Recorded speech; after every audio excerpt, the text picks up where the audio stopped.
From BBC Learning English, this is Learning English from the News, our podcast about the news headlines. In this programme, the strongest storm of the year, Hurricane Melissa, hits the Caribbean. Hello, I'm Beth. And I'm Phil. In this programme, we look at one big news story and the vocabulary in the headlines that will help you understand it. You can find all the vocabulary and headlines from this episode, as well as a worksheet on our website, bbclearningenglish.com. Okay, so let's hear more about this story, Phil.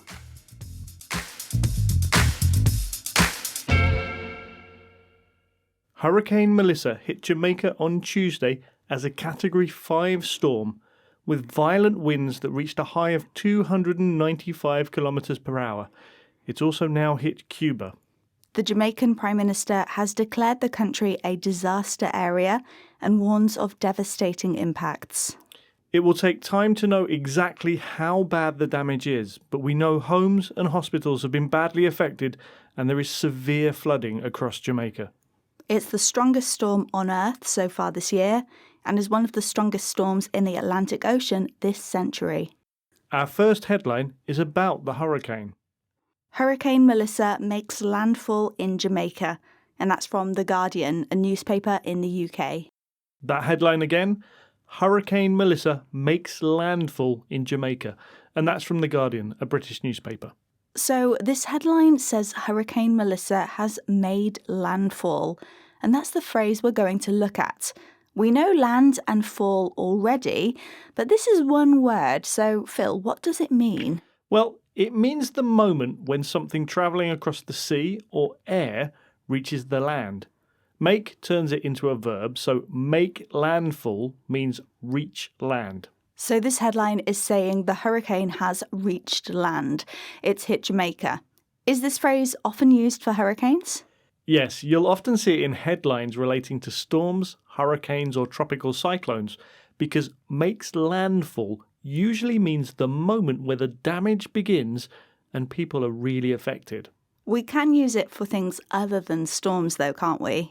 Yes, another example could be after 2 weeks at sea, the sailors finally made landfall.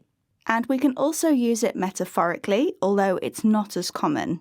So, for example, you could say, the business made landfall in the tech market last year. And that means the business arrived and started to operate in the tech market last year. We had make landfall, reach land. For example, the storm made landfall in the early hours of Saturday morning. This is Learning English from the News, our podcast about the news headlines. Today, we're talking about the hurricane that has hit the Caribbean. Now, the Caribbean Sea is currently warmer than it normally is at this time of year by a couple of degrees, which has made this hurricane even more intense. There haven't been many big storms in the Atlantic so far this season, and that means the warm air and energy in this area hasn't been used up in previous storms. Because of climate change, warmer conditions, like those in the Caribbean Sea, are more likely, and that makes more extreme weather events more likely too. Our next headline is about the relationship between climate change and Hurricane Melissa. And this comes from AP News, an international news agency. As the Atlantic Ocean warms, climate change is fueling Hurricane Melissa's ferocity. That headline again from AP News, an international news agency. As the Atlantic Ocean warms, climate change is fueling Hurricane Melissa's ferocity. This headline connects climate change and the strength of Hurricane Melissa. We're focusing on the word fueling. Now, Phil, this makes me think of petrol and coal. Well, the noun fuel means a material that produces energy when it burns, like coal, petrol, or gas. If you literally fuel something, that's the verb, you give it the energy or power to keep going. But here, fuel is used metaphorically. The headline means climate change is making the hurricane stronger. It's intensifying it, but it's not literally giving fuel to the hurricane. And the verb fuel is often used metaphorically in this way. We can use it to talk about things that increase your emotion. For example, his anger fueled the argument and made everything worse. Or we can use it to talk about increasing an activity, like social media can often fuel the spread of rumours. You might have noticed that the examples we gave were not positive. Fuel often suggests adding energy or momentum in a negative or dangerous way. We've had fuel, give energy to something. For example, the latest political scandal has fueled outrage among the public.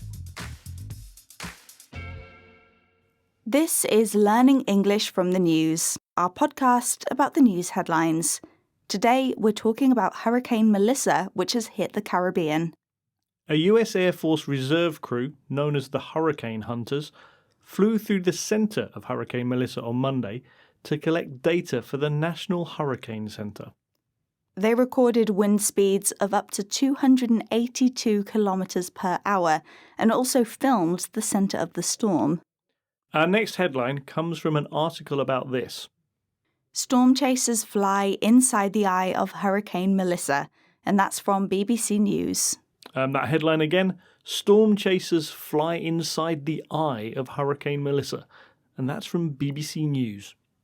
So this headline describes people known as storm chasers flying into the middle of the hurricane, and we're focusing on the eye of. The eye of the storm, or hurricane, in this headline is an expression that refers to the middle of the storm.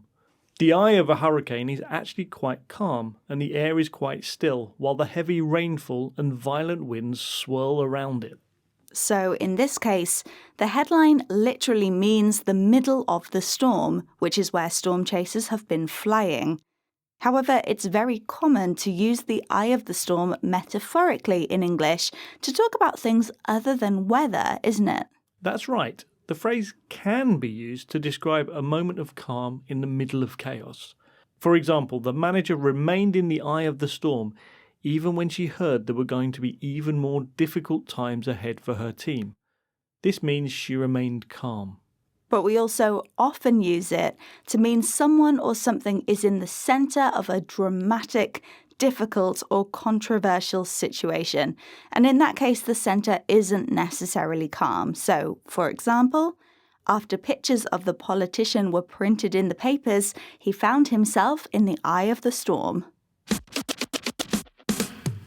We've had the eye of the storm, the centre of a storm. For example, the eye of the storm passed right through the middle of our town. That's it for this episode of Learning English from the News. We'll be back next week with another news story. If you want to practice what you've learnt, go to our website to see more example sentences and try our free worksheet. And don't forget to follow us on social media. Find us at BBC Learning English on your favourite platform. Goodbye for now. Bye.